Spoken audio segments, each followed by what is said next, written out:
Today, I'm telling you all about how I'm handling the aging process as a perimenopausal woman. Here we go.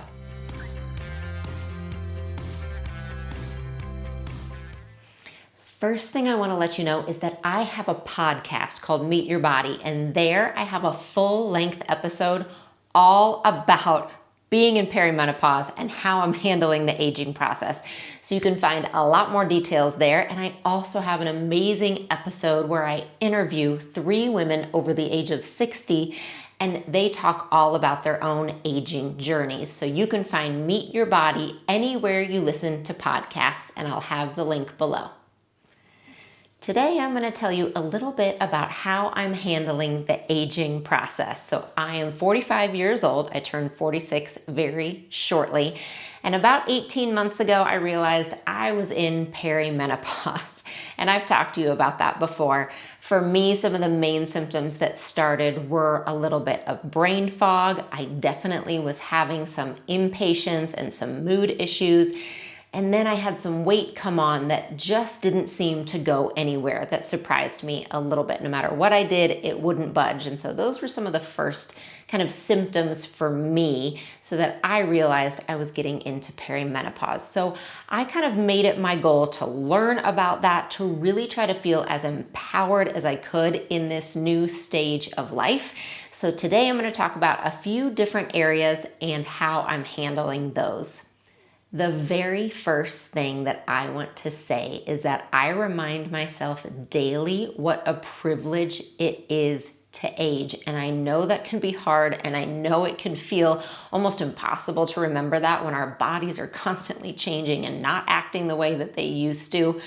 But I always remember it truly is a privilege. I have lost friends this past year with young kids who would give anything to be back here in an aging body, raising their kids, feeling the sun on their faces, with their families, outside, experiencing life. So truly, that is one overarching thing for myself that really helps me embrace this time of life, is that I remember it truly is a privilege and something to be grateful for. So let's dive into exercise a little bit and what that looks like for me right now. So what I can say, a big realization that I've had around exercise, is to stick with the basics, stick with what works. Meaning for me, and what I teach you and what I do for myself, lifting weights 2 to 3 times a week, doing my Pilates a few times a week, and nice long walks outside. And then keeping myself really mobile and keeping my joints strong and flexible with that mobility. Those are the things that I find, kind of those basic foundation things that are helping to keep my body healthy and strong. And those are the things that I keep coming back to. So the workouts that I give you here, and then I even have a monthly workout calendar in my Unlimited program, and that's what I follow. I really believe that we need to be lifting weights a few times a week to help with our muscles and our bones. I definitely follow that. I do my Pilates a few times a week, and then I add in mobility to help with my posture and my joint health. And for me personally, long walks have been huge. I started adding many more walks to my days starting about 18 months ago. And it has actually changed my body. It's changed my outlook. It changes my day. And so I walk as much as possible. And you might be a runner, and if running feels good to you, keep doing it. Whatever it is that really feels good to your body, I think is great.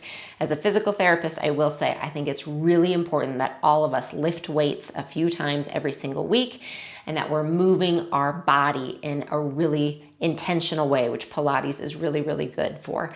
But for me personally, adding walks as much as I possibly can, getting in as many steps as I can, has helped me so much. So I've really worked on focusing on that. So remember, stick with the basics.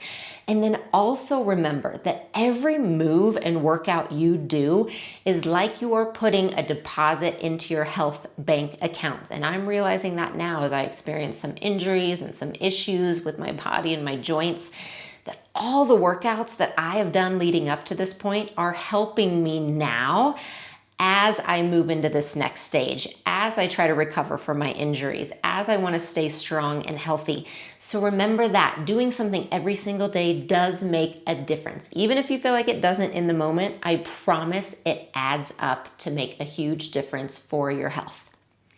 Another area people ask about a lot is skincare. And I will say, yes, I've noticed a difference in my skin and I've done a bunch of research and I'm trying to buy the right products. For me, the biggest things I've noticed is sunspots actually coming out over the past year and a half that I didn't have before.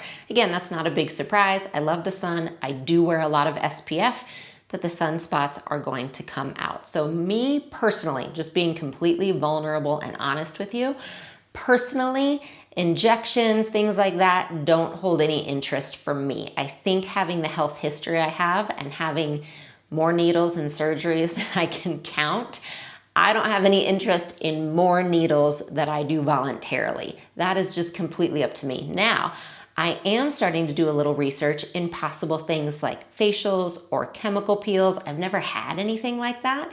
So that is something I want to look into to see if I can help with sunspots. But for now, it's really about wearing SPF all day. I use a lot of vitamin C. I use specific vitamin C serums that really can help with brightening your skin tone.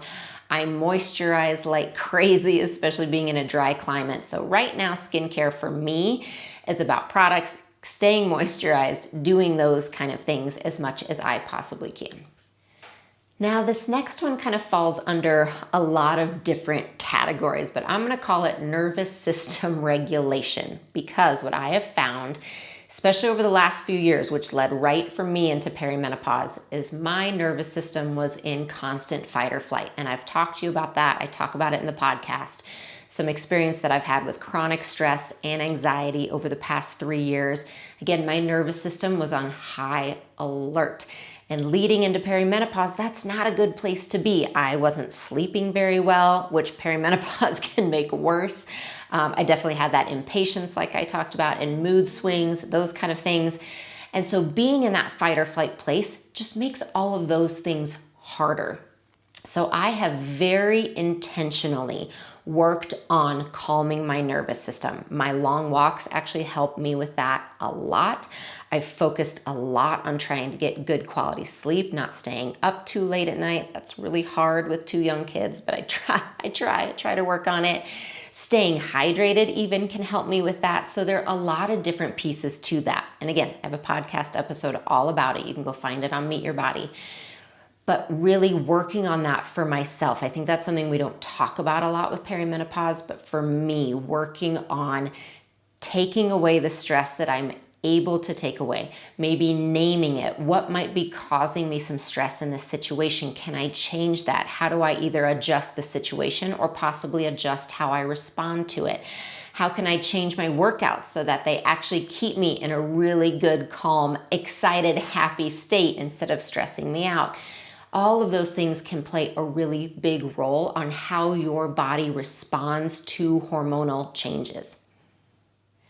And then the final thing I'll touch on here today is what I actually talked about at the very beginning, and it's that idea of being grateful for where I am, even if I don't always like the results, meaning I don't necessarily get to choose what my body's gonna do every day or how it responds. We don't always choose how menopause or perimenopause are going to have effects on our body. We don't necessarily get to choose if our hair starts going gray and we look in the mirror and we don't look like ourselves.